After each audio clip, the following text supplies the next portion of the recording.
एक दिवस नव्या मुंबईच्या राजकारणातनं गणेश नाईक संपले. मुळातच असताना गणेश नाईक हे कुजऱ्या मनाचे आणि अल्पसंतुष्ट माणूस आहे.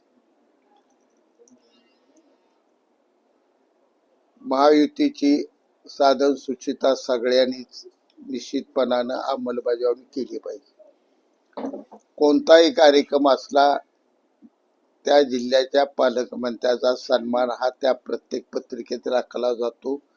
ही प्रथा पालकमंत्री पद निर्माण झाल्यापासून महाराष्ट्रात चालत आलेली आहे. आणि गणेश नाईक हे काय भाजपचे निष्ठावान नाहीत. त्यांनी 97 सालीच मनोहर जोशीचं सरकार फोडण्यासाठी पवार साहेबांना संपर्क साधून प्रयत्न केला होता. त्यांचा प्रयत्न अपयशी ठरलेला आहे.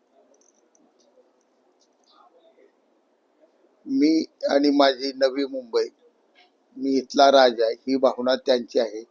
लोकशाही ते चालत नाहीत. एक दिवस नव्या मुंबईच्या राजकारणातनं गणेश नाईक संपलेले तुम्हाला दिसतील, हे निश्चितपणाने मी सांगतो.